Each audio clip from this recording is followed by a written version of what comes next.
Bismillah. Assalamualaikum warahmatullahi wabarakatuh. Bismillahirrahmanirrahim. Subhanakallahumma rabbana la ilma lana illa ma 'allamtana innaka antal alimul hakim wa tub 'alaina innaka antat tawwabur rahim. وتقبل منا إنك أنت السميع العليم وعلمنا من لدنك علما نافعا يا ذا الجلال والإكرام اللهم افتح لنا علمتك وانصر علينا رحمتك يا ذا الجلال والإكرام والحمد لله رب العالمين. Bismillahirrahmanirrahim. Alhamdulillahi rabbil alamin. Wassalatu wassalamu ala asyrafil anbiya wal mursalin wa ala alihi wa sahbihi ajma'in. Qala Allah ta'ala fi kitabil karim, a'udzu billahi minasy syaithanir rajim. Bismillahirrahmanirrahim. Huwallazi anzala ala 'abdihi ayatin bayyinatin liyukhrijakum minadh dhulumati ilan nur wa inna allaha bikum la ra'ufur rahim. Sadaqallahul azim wa sadaqa rasuluhul karim wa nahnu ala dhalika minasy syahidin wasyakirin walhamdulillahi rabbil alamin. Jamaah salat subuh Masjid Jami' Mahkota Simpruk yang dimuliakan Allah Subhanahu wa taala. Syukur atas nikmat Allah yang sudah diberikan kepada kita semuanya, bahkan nikmat tak terhitung yang sudah diberikan Allah. Di antara nikmat yang sangat luar biasa, kita dibangunkan Allah untuk menjalankan sholat subuh berjamaah, yang mana pahalanya luar biasa. Ini salah satu langkah bukti kita sudah mensyukuri nikmat Allah, nikmat sehat yang sudah diberikan Allah Subhanahu wa taala. Karena tidak semua orang bisa menggerakkan dirinya, mengontrol dirinya untuk menuju rumah Allah, untuk menuju tempat yang mulia ini dalam rangka menjalankan sholat subuh berjamaah. Mudah-mudahan niatan kita, amal kita diterima Allah Subhanahu wa taala, dan amal itu nantinya dijadikan oleh Allah sebagai penyebab datangnya ridha rahmat Allah dan terbukanya pintu-pintu surganya Allah Subhanahu wa taala. Dan kita selalu dijaga Allah dalam istiqamah beribadah kepada Allah Subhanahu wa taala. Amin. Amin ya rabbal alamin.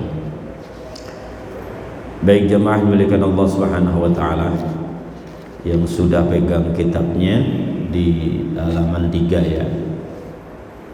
Kemarin baru muqaddimah, sekarang baru masuk bab pertama. Bismillahirrahmanirrahim. Qala musannifu rahimahullahu ta'ala wa nafa'ana bihi wa bi'ulumihi fid dharain amin. Halaman 3, faslun ay hada fasal. Faslun ini bab atau pasal, bab yang menjelaskan tentang yajibu ala kafatil mukallafin ad-dukhulu fi dinil Islam. Yajibu itu wajib. Bagi siapa? Bagi ala kafatil mukallafin, semua orang mukallaf. Jadi hukumnya wajib semua orang mukallaf. Ya. Tidak hanya orang Islam, pokoknya semua mukallaf. Mukallaf itu yang sudah baligh, berakal, itu ya. Pokoknya intinya sudah balik di intinya. Ada mukallaf, ada tamyiz. Kalau tamyiz itu belum balik, hanya bisa membedakan ini baik, ini enggak baik, itu tamyiz. Kelas 1, kelas 2 SD itu tamyiz biasanya.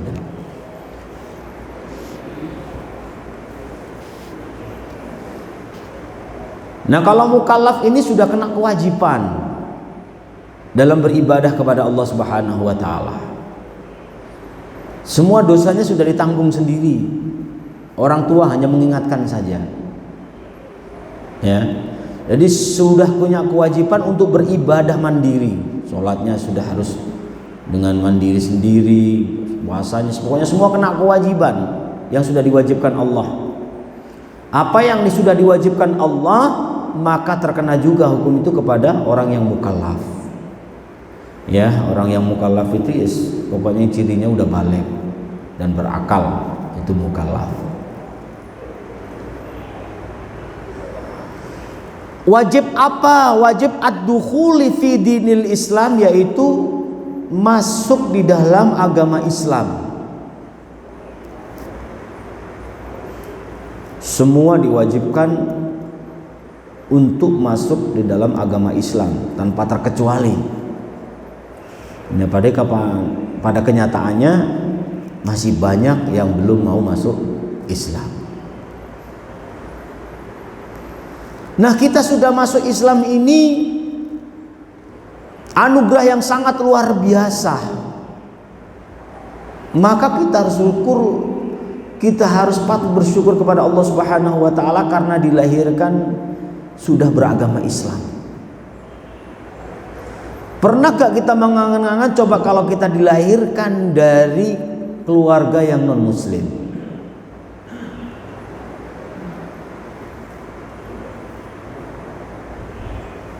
Ini bisa akan menjadi penyesalan kita nanti di akhirat. Ini nikmat yang sangat luar biasa ketika sudah terlahir dalam kondisi beragama Islam ini, subhanallah. Maka ulama itu mengatakan kalau Islam itu memang ada yang taklid, ya, ada yang memang benar-benar hidayah. Rata-rata kata kita Islam itu ikut-ikut orang tua, itu namanya Islam taklid. Ya. Nah, ketika sudah dewasa, ketika sudah mukallaf, ini harus benar-benar menyadari, gitu loh. Benar-benar menyadari bahwa kita itu agama Islam, dan apa ajaran yang ada di agama itu, syariat yang ada di agama itu benar-benar kita jalankan, ya, benar-benar kita jalankan untuk mengharap ridha Allah Subhanahu wa taala. Begitu. Mungkin kita sebelum balik, sebelum kita tahu apa itu Islam, ya, kita ya nggak tahu ini agama apa aja, nggak tahu kita. Nah, ketika kita sudah dewasa baru menyadari agama yang paling baik itu agama yang mana, agama yang paling betul itu agama yang mana. Maka ketika kita sudah yakin bahwa agama Islam ya agama yang paling baik dan agama yang paling betul, maka kita mau tidak mau apa ajaran yang ada di dalamnya harus kita ikuti dengan ikhlas, dengan Allah. Dengan sungguh-sungguh kita jalankan perintah dan larangannya yang ada di dalam agama Islam. Ketika kita sudah ditakdirkan beragama Islam dan kita sudah memeluk erat agama Islam, maka wasubutu fihi, tetapkanlah agama itu sampai akhir hayat kita. Ya, wasubutu fihi ala dawam, tetapkanlah untuk selama-lamanya sampai akhir hayat itu, jaga sampai akhir hayat. Kita dari kecil Islam, sebelum meninggal kok keluar Islam, naudzubillah summa naudzubillah. Tapi mungkin enggak? Ya bisa mungkin. Saat ini mungkin kita yakin tidak akan keluar Islam saat ini, karena kita yakin bahwa agama Islam itu paling benar. Tapi kalau Allah berkehendak lain, tidak ada hal yang tidak mungkin. Oleh karena itu selalulah berdoa, ya, diantaranya Allah ya muqallibal qulub tsabbit qalbi ala dinik. Itu kan yang diajarkan oleh ulama ketika akhir tahiyat. Ya muqallibal qulub tsabbit qalbi ala dinik. Wahai zat yang membolak-balikkan hati, tsabbit qalbi, tetapkanlah, ya, tetapkanlah di dalam hatiku ini agama Islam sampai akhir hayatku. Ya. Pokoknya hidup ini dari kecil sudah Islam, bahkan Islamnya udah jadi orang enak, ya, serba ada, orang kaya serba ada semuanya. Tapi ketika meninggal nggak dibawa Islamnya ini, naudzubillah. Ya, terkadang kita itu sudah secara tidak sengaja melakukan perbuatan-perbuatan yang bisa mengeluarkan Islam, mengeluarkan diri kita dari agama Islam. Ya, baik secara qauliyah atau secara fi'liyah atau yakiniyah. secara perbuatan, ucapan atau keyakinan, kadang-kadang kita itu sudah keluar dari agama Islam secara tidak sengaja, gitu. Nah, inilah bijaksananya baginda Rasulullah SAW. Benar-benar Rasulullah itu sangat perhatian, sangat-sangat memikirkan umatnya biar selamat dunia akhirat. Ini gimana? Salah satu, Rasulullah mewajibkan bahwa kalimat asyhadu alla ilaha illallah wa asyhadu anna Muhammad Rasulullah masuk dalam rukun Islam. Ketika kita sudah Islam, otomatis minimal 5 kali kita syahadat dalam sehari di dalam sholat. Nah, itulah nanti yang memperbarui terus Islam kita. Ya, kita nggak tahu perbuatan mana yang bisa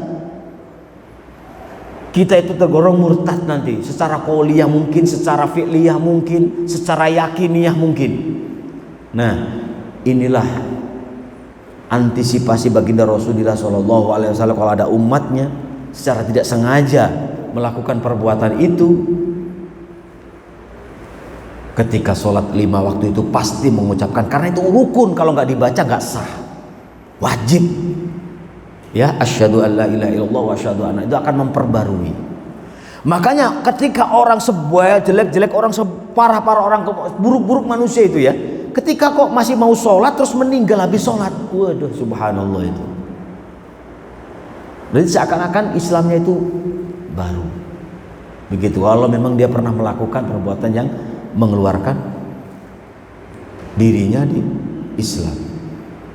Oleh karena itu kita jaga, jangan sampai melakukan perbuatan yang melakukan kita itu bisa keluar dari Islam, kemudian belum sempat syahadat kita diambil oleh Allah nyawa kita. Na'udzubillah summa na'udzubillah.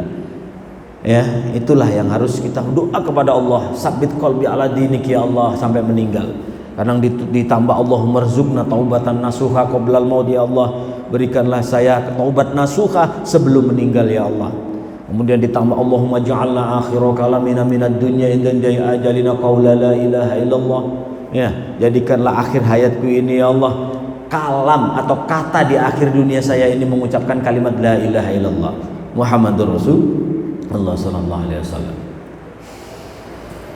Jadi itu jamaah milikkan Allah Subhanahu wa ta'ala. Subhanallah, baginda Rasulullah ini memang subhanallah benar-benar makhluk termulia, benar-benar sayang. Tidak ada memang nabi ya sebelum Rasulullah itu sebijak baginda Rasulullah, semikirkan umatnya itu tidak ada. Maka sangat-sangat bersyukur kita menjadi umat baginda Rasulullah sallallahu alaihi wasallam. Udah sangat-sangat bersyukur. Itu udah tidak, istilah nikmat nggak ada duanya maksudnya itu. Kalau nikmat di dunia ini terlahir Islam, umat baginda Rasulullah ini udah semuanya, umat-umat terdahulu itu ngiri dengan kita sebagai umat baginda Rasulullah sallallahu alaihi wasallam. Belum lagi ketika sholat itu diwajibkan juga mengucapkan sholawat Allahumma sholli ala sayyidina Muhammad wa, itu rukun juga, itu masuk rukun di dalam tahiyat akhir. Ya, ketika di tahiyat pertama itu menjadi sunnah yang abad. Kalau tahiyat akhir itu menjadi rukun Allahumma sholli, membaca sholawat itu. Ya, jadi Allahumma sholli ala sayyidina, ketika asyhadu an la ilaha illallah wa asyhadu anna Muhammadar Rasulullah, Allahumma sholli ala sayyidina Muhammad wa ala ali sayyidina Muhammad. Dah cukup, dari situlah yang menjadi rukun. Selebihnya ini itu menjadi sunnah abad untuk yang rokaat kedua, orang yang tahiyat akhir. Ya, membaca Allahumma sholli ala sayyidina Muhammad wa ala ali sayyidina Muhammad, kama shallaita ala sayyidina Ibrahim wa ala ali sayyidina Ibrahim. Nah, itu kalau yang rokaat tahiyat awal semua menjadi sunnah. Ya, yang menjadi sunnah abad cuman sampai Allahumma sholli ala sayyidina Muhammad, itu yang menjadi sunnah abad di tahiyat awal. Kalau tahiyat akhir, nah sampai situ udah menjadi rukun, yang selebihnya menjadi abad. Ya, paham ya? Paham. Jadi ketika kita sholat lagi buru-buru, 2 rakaat lagi buru-buru, tapi membacanya Allahumma sholli ala sayyidina Muhammad, dah cukup nih. Ya, Tapi menurut Imam Syafi'i kalau memang kita buru-buru dia harus sujud sahwi sebenarnya kalau memang itu sunnah ab'ad. Tapi kan sujud sahwi karena nggak harus, ya nggak apa-apa. Ya. Nah kalau itu niatnya ditinggal ya nggak apa-apa, nggak usah sujud sahwi. Gitu. Jadi itulah kebijakan baginda Rasulullah. Ketika manusia sudah mengucapkan sholawat berapa kali itu? Kalau dalam sholat umpamanya 5 waktu itu tahiyatnya 2 kali dibaca terus, sudah hampir 10 kali dalam sehari itu. Dan Rasulullah bersabda barang siapa yang membaca sholawat 10 kali dalam satu hari, ya, maka aku janjikan aku berikan syafaatnya di yaumil qiyamah. Syafaatku di yaumil qiyamah, kata baginda Rasulullah. Nah secara langsung kita itu sudah baca sholawat dalam sehari. Itu karena diwajibkan, dimasukkan rukun di dalam sholat. Tuh, sampai sebegitu nah baginda Rasulullah Sallallahu Alaihi Wasallam. Tapi ya Mbak Yo, ya kata ya Mbak Yo, masa sholawat itu hanya di sholat saja begitu loh. Baca asyhadu alla ilaha illallah wa asyhadu anna muhammadar rasulullah, masa ya di sholat saja. Biasakan, ya biasakan, karena faedah kalimat la ilaha illallah itu sudah jelas hadisnya ya, afdhalul dzikr gitu. Maka biasakan minimal lah selepas sholat itu, kalau memang ya kita wajibkan lah untuk diri kita, wajibkan untuk diri kita sehabis sholat 41 kali la ilaha illallah, la ilaha illallah, la ilaha, itu 41 kali setiap sholat. Maka dalam thariqah Nasabaniyah, dalam thariqah Qadiriyah Nasabaniyah itu membaca la ilaha illallah itu diwajibkan 1000 kali dalam sehari. Ya, wajib. Jadi dibaiat dulu.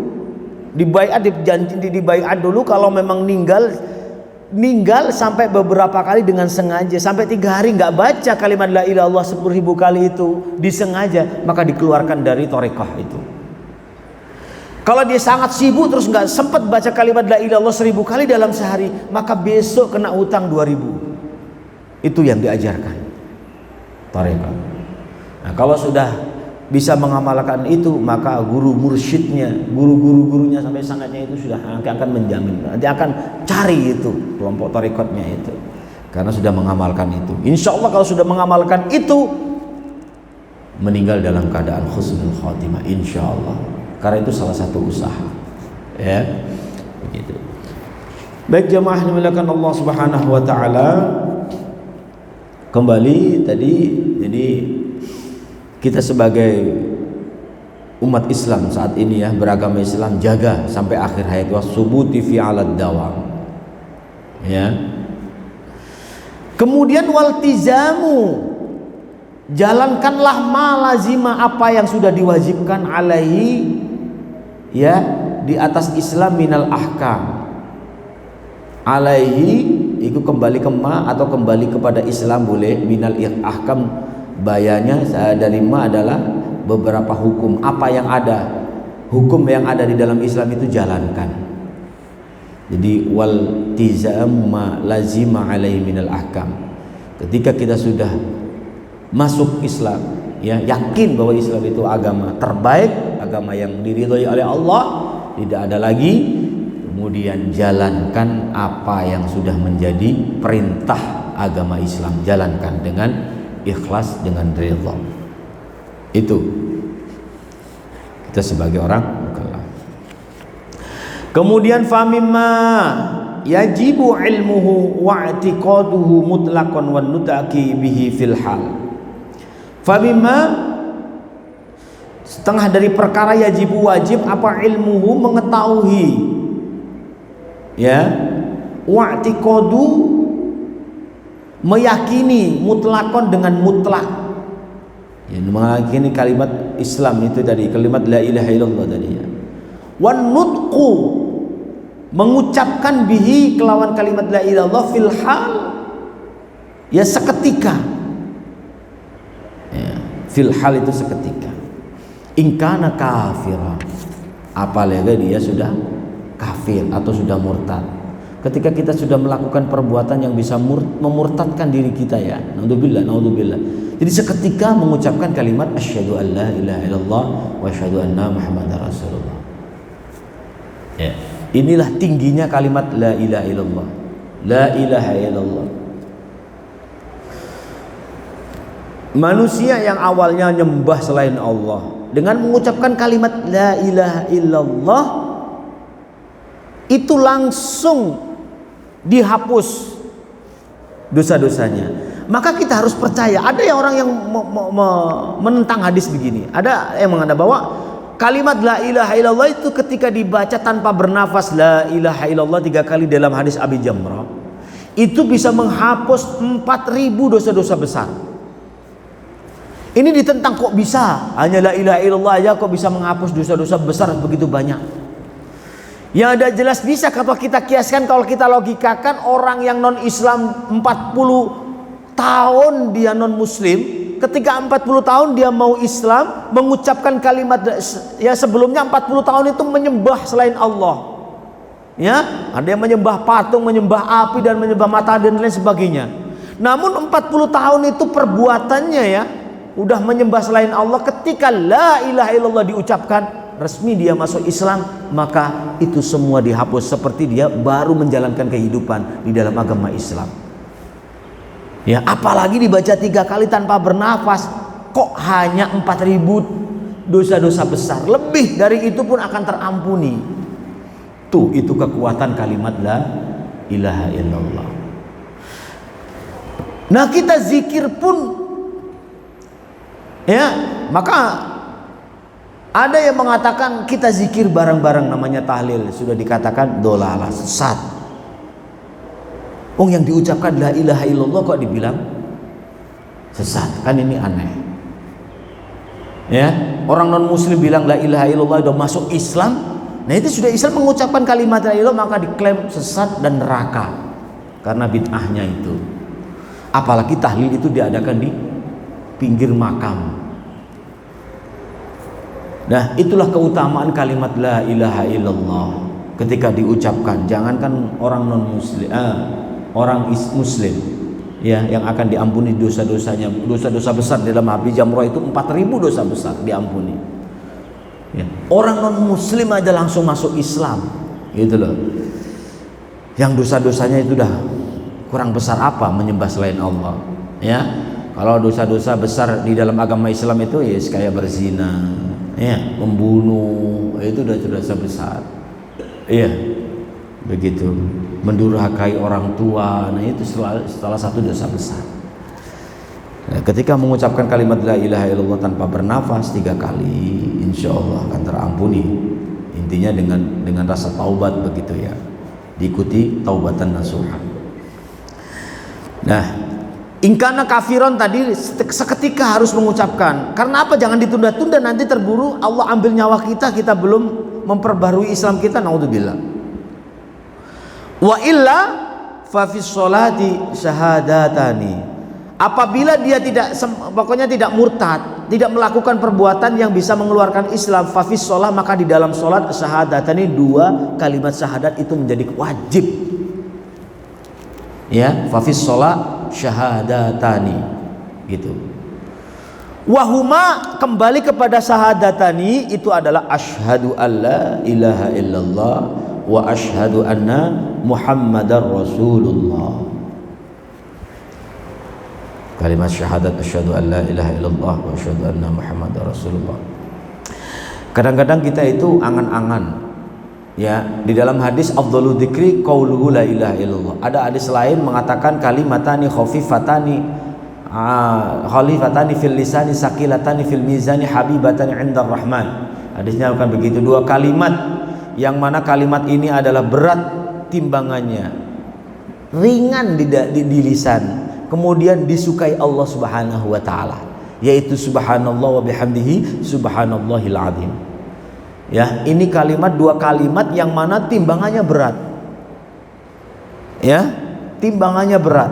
Bahkan ada yang mengatakan dosa-dosa yang pernah kita lakukan ditimbang dengan itu kalah.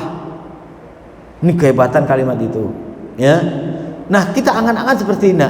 Sebaiknya itu kita itu perbanyak kalimat subhanallah wa bihamdi, apa la ilaha illallah begitu loh. Ya, apa la ilaha illallah begitu. Jadi kalau kalimat la ilaha illallah itu tujuannya itu berbeda. Kalau kalimat la ilaha illallah ini kita ucapkan, ya, itu tuh menghilangkan sifat-sifat apa ya yang menjerumus ke dalam kemurtatan, menghilangkan itu.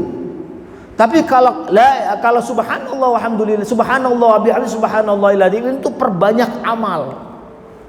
Ya, timbangannya karena berat, amalnya itu akan menjadi banyak ketika sering mengamalkan itu. Maka apa ya, digabung saja zikir itu. Jadi memang betul subhanallah walhamdulillah wala ilaha illallah wallahu akbar. Subhanallah walhamdulillah, itu ada subhanallah alhamdulillah, ada subhanallah bihamdinya, ada kalimat tasbih, tahmid, tahlil, lengkap itu diucapkan. Itu. Maka saya pernah mendapat ijazah itu ya, kalau zikir itu di pagi, dari pagi itu ya sampai menjelang siang itu perbanyak istighfar, perbanyak aja istighfar. Kemudian setelah siang sampai menjelang maghrib perbanyak kalimat subhanallah subhanallah alhamdulillah wala ilaha illallah wallahu akbar subhanallah alhamdulillah, itu perbanyak itu aja. Kemudian menjelang setelah maghrib perbanyak sholawat, malamnya sholawat sampai tidur, mau ngapain aja udah sholawat, ya. Kayak kita ngobrol tapi hatinya tetap ada sholawat. Zikir juga begitu, kelihatan kita ngobrol tapi tetap ada la ilaha illallah atau istighfar ketika pagi hari. Kita udah beristighfar sambil naik motor udah banyak istighfar. Apalagi istighfar itu ditambah astaghfirullahaladzim lil mu'minin wal mu'minat. Jadi kita memintakan maaf kepada orang lain, ya, tanpa orang lain itu harus meminta. Ini sering saya ini amalan wali, ini amalan waliullah. Amalan waliullah itu yaitu memintakan maaf kepada dirinya dan orang lain diikutkan gitu loh. Nah, ini karena salah satu sifat Rasulullah yang selalu memikirkan umatnya, bahkan dirinya sendiri nggak terpikir begitu. Ini salah satu sifat baginda Rasulullah dan diikuti oleh waliullah, para kekasih Allah. Jadi selalu mengikutkan. Bahkan Rasulullah adalah, kalau kita sering dengar ceritanya, nggak bisa makan sendiri tuh nggak enak, mending ngajak yang lain, gitu loh. Makan sendiri tuh nggak enak, mengajak. Kalau ada makanan dipanggil semua ikut makan.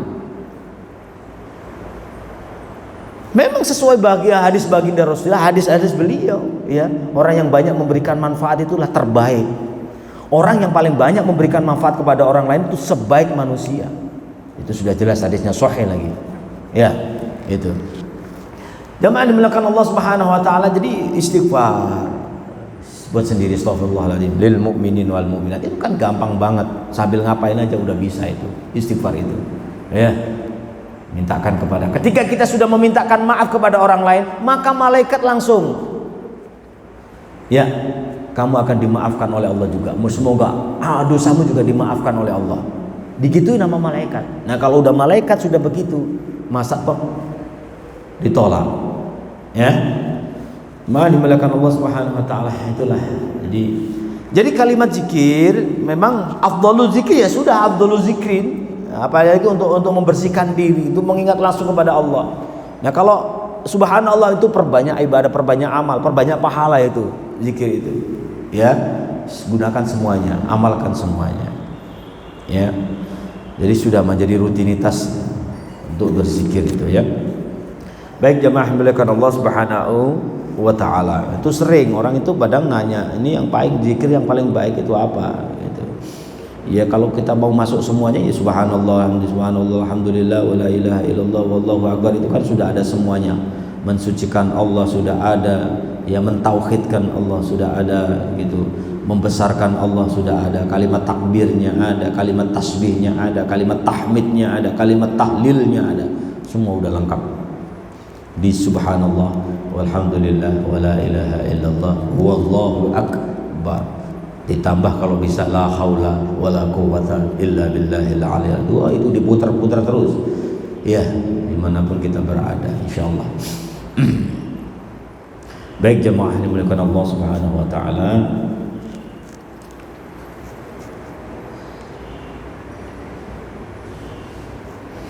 wa makna asyhadu an la ilaha illallah wallahu alam bisawab. Insyaallah besok kita jelaskan makna asyhadu an la ilaha illallah. Baik, sampai sini ada pertanyaan, silakan yang mau bertanya. Ya, Pak Rahman. Assalamualaikum warahmatullahi wabarakatuh. Assalamualaikum warahmatullahi wabarakatuh. Kita ini ada Islam keturunan. Ya.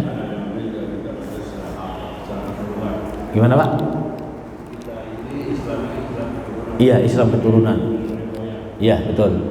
Nah, kan kita kan harus masuk secara kafah keturunan.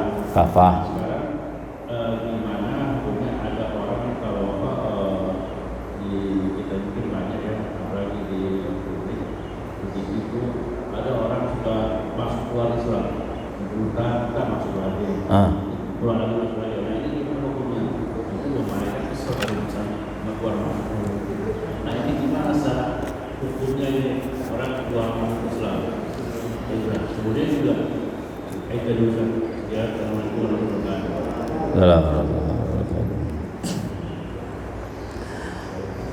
Baik, terima kasih Pak Ahmad. Jadi gimana hukum ya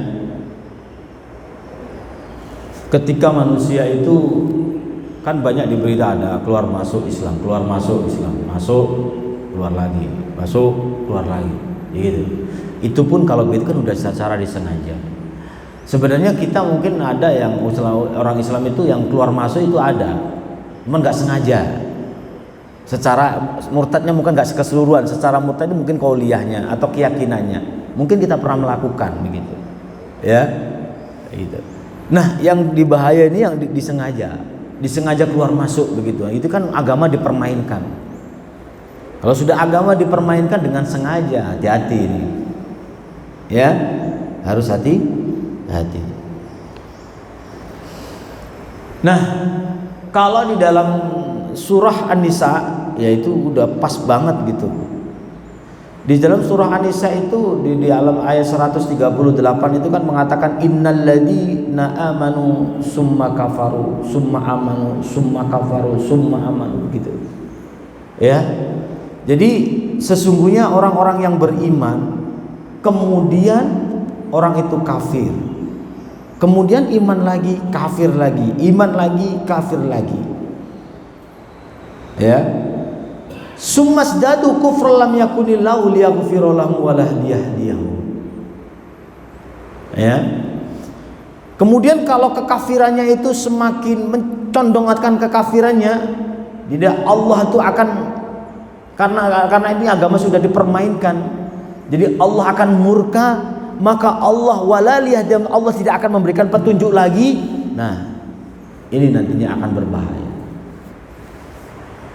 Gitu.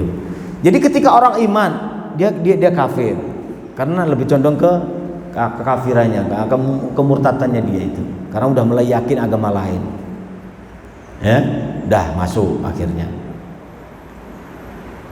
Kemudian dia ingat saya Islam lagi, ya. Ini kalau memang niatnya benar-benar murni dimainkan agama ini, maka Allah akan murka, udah pasti itu karena agama dipermainkan.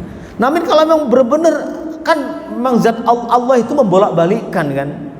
Ya sekarang bisa muslim, mungkin besok nggak usah nunggu besok, mungkin beberapa jam bisa saja. Gitu loh. Nah, itu gimana hukumnya? Ya memang itu hati itu dibolak-balikkan. Nah, takutnya nih kita terakhir kafir, nggak sempat Islam lagi meninggal. Itu yang kita takutkan. Ya, kalau memang disengaja udah jelas nggak boleh. Kalau udah disengaja itu untuk ganti-ganti agama, ganti agama seenaknya, itu udah jelas diharamkan dalam agama. Karena itu mempermainkan agama, udah jelas haram itu hukumnya. Ya Allah lah yang maha tahu. Allah lah yang maha tahu. Ketika dia sudah menyatakan dirinya kafir, berarti udah kafir dia. Udah terserah dia. Kalau udah mengucapkan syahadat lagi, berarti dia muslim lagi. Dan seterusnya begitu. Cuman hati-hati, Allah maha tahu. Ini mempermainkan atau benar-benar petunjuk, apa benar-benar hidayah begitu loh. Emang itu benar-benar kehendak Allah atau memang dia karena main-main ini permainkan agama. Itu yang dikhawatirkan. Jadi Ya, di Islam agama itu jangan dipermainkan. Begitu. Ini masalah keyakinan begitu. Jadi itu kalau memang disengaja udah jelas pasti dosa, nggak boleh. Kalau memang ada niat untuk mempermainkan, coba-coba begitu, nggak boleh coba-coba itu. Yes, pokoknya yakin. Nah, terkecuali memang hatinya udah dipalingkan, akhirnya non muslim. Ya itu memang udah kehendak Allah, udah takdir Allah. Ya. Oke, ada lagi? Ya, Pak. Silakan. Waalaikumsalam warahmatullahi wabarakatuh.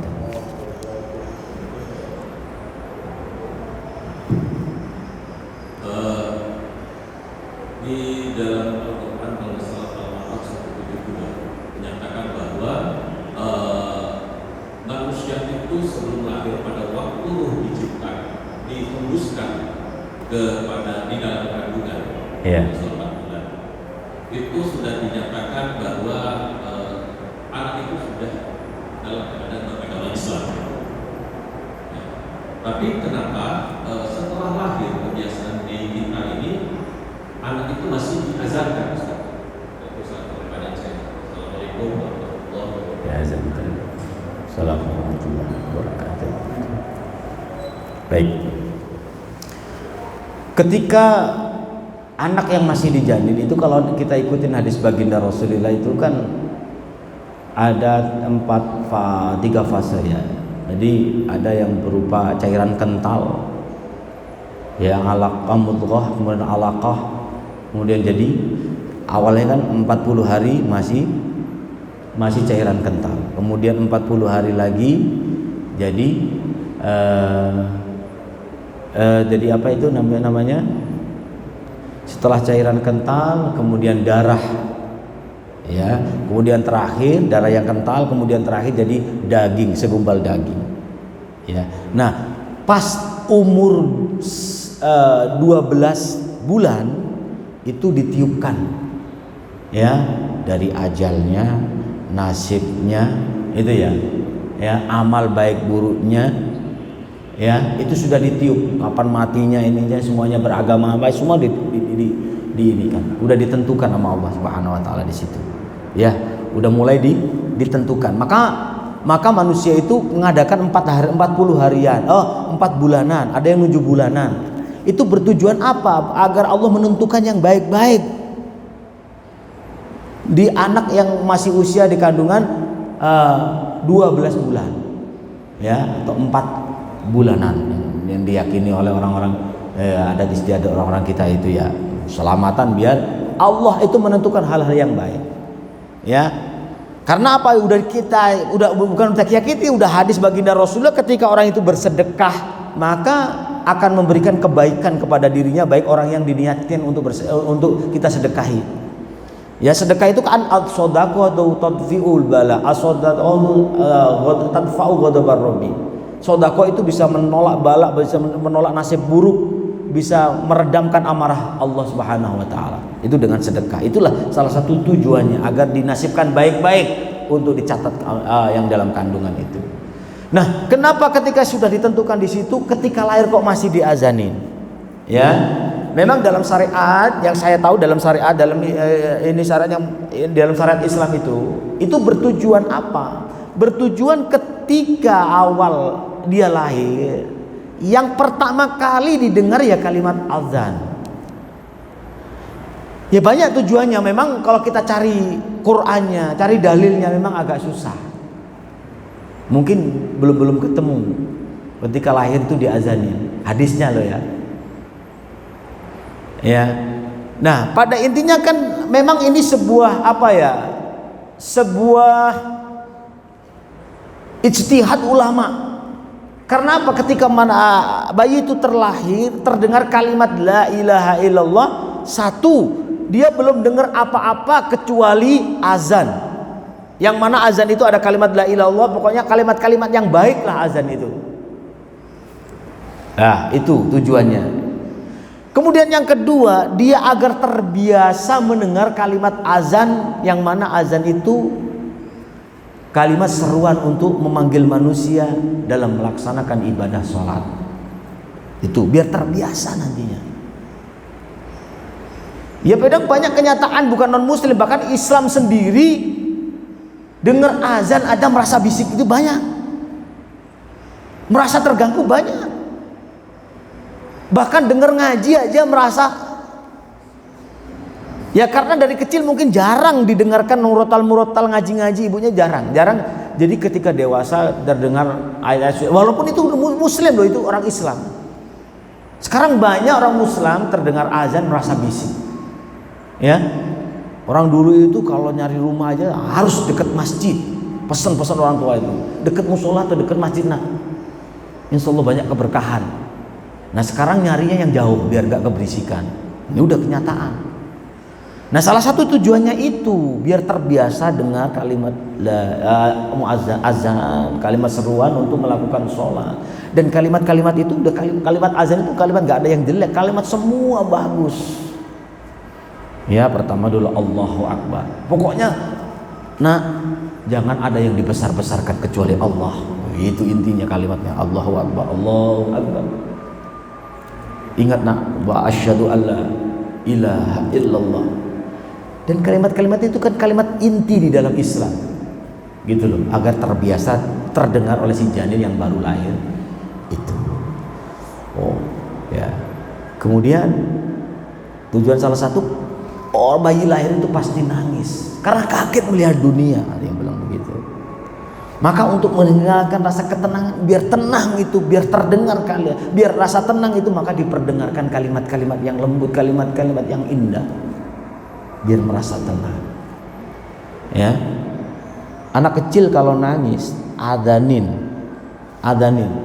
Kalau sudah diazanin kok masih gak mau diem, ini nangis malam ini diazani, itu amalan ini. Jadi kalau diazani kok gak bisa diem, berarti dia bukan karena makhluk yang lain. Itu pasti memang karena sakit secara jasminya, ada yang dirasa dia. Ya kalau memang ada gangguan makhluk lain, azani kabur itu langsung Pak.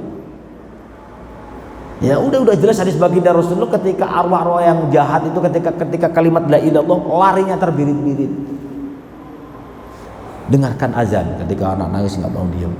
Orang bayi lahir itu kan juga nangis. Udah kalimat la ilaha illallah, udah kalimat azan itu udah kalimat yang paling baik. Jadi kenapa kok harus diazanin? Ini memang nggak ada tuntutan secara hadis sahihnya, ya susah kita cari. Ya tapi kita asal logika, oh iya ya ada baiknya memang. Ya memang biar biasa terdengar kalimat-kalimat yang baik, apalagi kalimat itu seruan untuk melakukan ibadah wajib yaitu sholat, agar terbiasa mendengar seruan itu, membaca kalimat azan. Baik, itu yang bisa saya jawab, yang bisa saya sampaikan. Baik, kita tutup cukup ya, karena udah jam 6. Mudah-mudahan kita semuanya mendapat ilmu yang bermanfaat dunia dan akhirat, dan mudah-mudahan amal ini diterima Allah Subhanahu wa taala. Kita dijadikan hamba-hamba Allah yang selalu istiqamah dalam beribadah kepada Allah, selalu bisa menjaga Islam kita, menjaga kalimat syahadat kita sampai yaumul qiyamah nanti, atau sampai ajal menjemput kita, sehingga kita menjadi hamba-hamba Allah yang meninggal dalam keadaan husnul khatimah. Amin ya rabbal alamin. Al-Fatihah. Alhamdulillah rabbil alamin arrahmanirrahim maliki yaumiddin iyyaka na'budu wa iyyaka nasta'in ihdinas siratal mustaqim siratal ladzina an'amta 'alaihim ghairil maghdubi 'alaihim waladdallin walidayni walil mu'minin amin. Sallallahu alaihi bismillahirrahmanirrahim. Allahumma shalli wa sallim ala sayyidina Muhammad wa ala ali sayyidina Muhammad. Alhamdulillah rabbil alamin wasyakirin hamdan na'imin hamdan yuwafi wa yukafi mazila. Ya rabbana wa lakal hamdu wa lakal syukru kama yanbaghi li jalali wajhikal karim wa 'ala sultanik. Allahumma zidna 'ilman nafi'a wa rizqan halalan tayyiban bi rahmatika ya arhamar rahimin.